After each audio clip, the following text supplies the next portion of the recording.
Welcome to the show, guys. We are back in the backyard. In this video, got an exciting one here for you. We are talking about 5 potential league winners heading into NFL Week 4. After 3 weeks, we've seen some craziness, including a couple of major breakouts. So I'm going to go over 5 players that could really win your league that are going to stay as league winners potentially, okay? Now, there's a lot of fakes and phonies, and I'm not just talking about the mainstream fantasy football analysts that are concheapsists. I'm talking about players that are phonies, including guys like Zach Moss, who's currently sitting, oh my God, the wind is blowing here, 13th amongst running backs. That's not sustainable, guys, especially with Jonathan Taylor coming back. So we're going to talk about some 5 league winners here. Excited to dive in here with you guys and talk about it. And I'm telling you, week 4, these guys are going to be must starts because they've shown us, they've proven to us, okay? Let's dive into it. Before I do, guys, smash that thumbs up. It really helps the channel. It takes 2 seconds of your time, not even, just click 1 second, hit the thumbs up, and drop a league winner below. Who do you think is really going to crush it this year? Love to get your feedback in the comments below, okay? Lion mentality, no sheep on this channel. If you're new to the channel, this is how you guys win. No consensus, sheepsis, copy and paste BS here on this channel, okay? So, we're talking league winners here. Now, the first guy here I want to talk about is Jerome Ford, okay? This guy was actually a 5th round pick back in 2022 into his 2nd year. Okay, this is somebody nobody anticipated, even myself, and I do more research than everybody. Mind you, 2 league winners I'm going to mention here, nobody else was talking about except for me, okay? And they're on this list. Actually, 3 of them, okay? But this Jerome Ford kind of came out of nowhere because a lot of that is because of Nick Chubb's injury. Now, there's so many good players that have gone by the wayside and never really got a chance to shine because the player ahead of them was always there. But now there's an opportunity for this guy to shine, and he has. He's had 2 consecutive good weeks, Jerome Ford has. And again, now with Kareem Hunt there, maybe Kareem Hunt gets integrated a little bit more. Maybe he's going to be a problem moving forward. But the way that it sits right now, it looks like Jerome Ford is a viable starter. If he continues to get fed, if he continues to perform, and he had a rough matchup in week 3, heading into week 4 and on, if he continues to do well, he could be a potential league winner because running backs this year have been absolutely insane. If you look at who the top 10 running backs are, it's like Mostert, Kyron Williams, right? Guys like Najee Harris, who are improved O-line, are not performing. I take full ownership on that. Najee Harris, improved O-line, he should have done well, but he hasn't, right? It just happened to work out like that. So, guys, sometimes it happens where certain players that we think are going to perform don't perform, okay? And sometimes it happens. So I want to talk here about these guys, these 5 league winners here, and Jerome Ford is one of them. Again, currently sitting 11th, guys, in PPR, which is amazing for a guy who's off people's radars, and I think he's a viable starter until otherwise proven he is not, meaning Kareem Hunt gets more work, okay? And Kareem Hunt, I mean, his best days are behind him. If you look at how long he was a free agent, the only reason the Browns got him back is because literally they're desperate. Like, they just need depth on their roster. So we're going to have to see how that whole situation plays out. But Jerome Ford looking really good. Second guy here that could be a potential league winner is Devin Achane.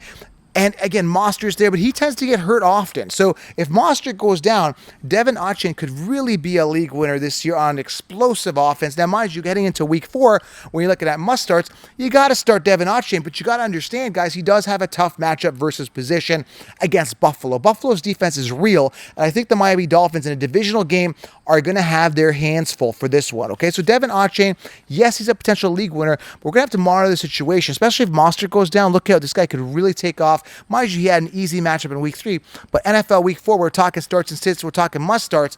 He's a must start, but understand he does have a tough matchup. But we're talking league winners, he could definitely be it, okay? Devin Achane moving forward, who was completely off my radar. I mean, I saw him, but he just wasn't a guy that excited me because when you look at the Dolphins, they haven't produced top fantasy running backs for the past couple years, for a long time for that matter. They're not known for those workhorse running backs, always a committee, always a disaster, throw first team. He's really shocked people. Now, is this going to be continuing and sustainable? Very possible that it can be. But when you look at a guy like Zach Moss, compare him to Devin Achane, Zach Moss is number 13th amongst running backs.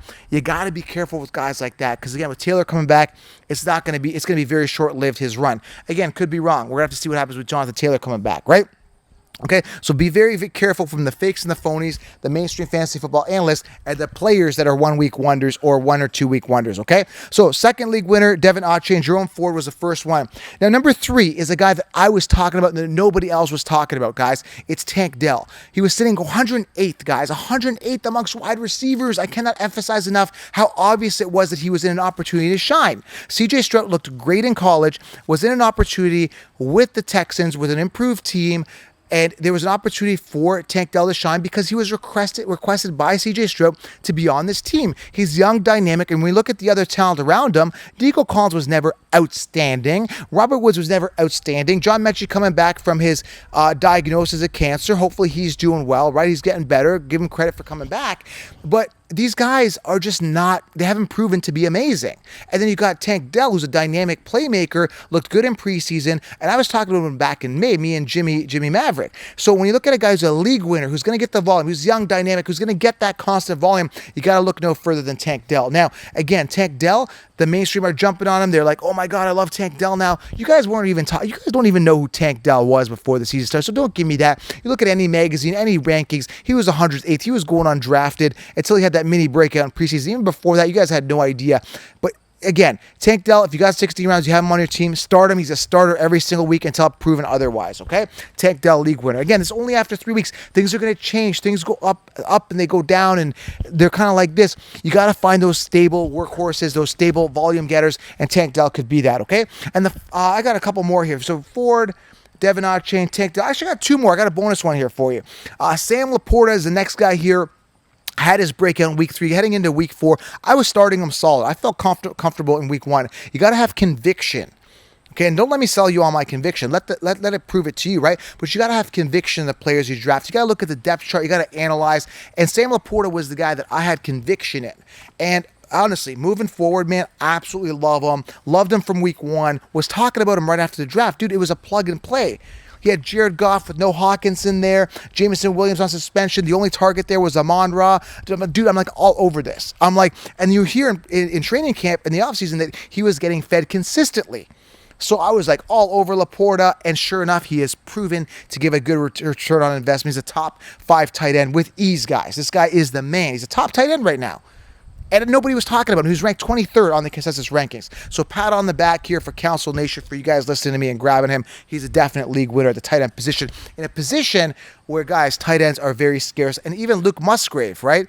On the Packers, Jordan Love, I got them in a league where it was a 2-quarterback league where I went robust RB, and Jordan Love was my quarterback, and I stashed Musgrave as well in that league as well, okay? So LaPorta, Musgrave, there's another bonus one for you.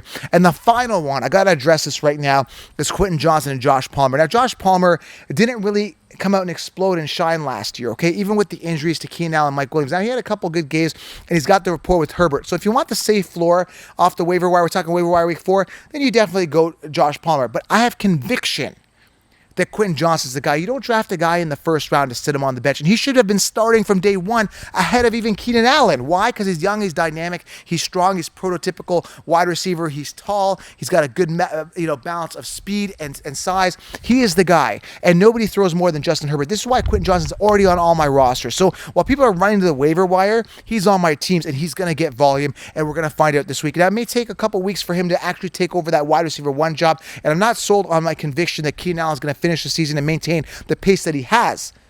Now, again, the only thing going well for Keenan Allen is that he's got Justin Herbert throwing to him. And again, that is another league winner for you. There's another bonus one for you. I told you to draft Justin Herbert in all your rosters because last year he was second in passing attempts, right? And his entire wide receiver core was dismantled. Now you get an upgrade in Quentin Johnson, new offensive coordinator. We knew he was going to throw more. That's why I was telling you, make sure you anchor your team with an ace quarterback and make sure it's Justin Herbert. Anyway, bottom line, not here or there. We're here in the situation. I think Quentin Johnson's the future. He's got more upside. I acquire him. So, league winners moving forward. Jerome Ford could be. Depends on how Kareem Hunt gets integrated. Devin Otchain. He's got a high ceiling, especially with, Mostert. If he ends up going down, man, look out. Tank Dell, Sam LaPorta, Quentin Johnson, all potential league winners here. Only 3 weeks in, guys. We're getting a lot more clarity. And we're seeing the vision. Things are unfolding beautifully for 16 rounders and people to follow the channel. If you're new to the channel, subscribe, drop a league winner below. Let me know what you guys think. I appreciate you guys as always. And again, make this super interactive here. Now, if you guys are in a league where you're, 0-3 or 1-2 or even 3-0, make sure, this is a very important feature or like piece of advice I want to give you. Take a look at who's been consistent. Take a look at who has been constantly producing because you want to start those guys. Now is not a time, especially if you're 0-3, 1-2, whatever your record. Even if you're 3-0, you want to keep patting on that lead. right? I'm 2-1 in a major money league where like you can't even get Josh Palmer. Actually, Josh Palmer is available. I'm fading because I got Quentin Johnson, but you can't even get some of these sleepers, some of these waiver wires because it's such a hungry league, right? It's such a deep professional league, and make sure you guys start those volume getters. And also, don't give up faith on guys like Dameon Pierce and Najee Harris. Now, some of these guys, like these guys that, the Zach Mosses, maybe they have early good seasons, but they're not going to be your league winners moving forward. So make sure you guys get those volume getters. And these guys that I suggested you draft that are not performing, give them a little bit more time. Now, Najee, for example, and Dameon, I'm picking on those two guys that are in a prime position to succeed, just haven't actually have a good matchup this week, okay? So make sure you guys start your starters, have faith in your team, have conviction in the guys that you picked, and make sure you get those volume getters, okay? 5 leagues winners for you. Those are some must-starts for week 4. Make sure you guys start and sit the right people. If you guys want direct access, patreon.com/FFcounselor. We'll talk soon, guys. Bye-bye.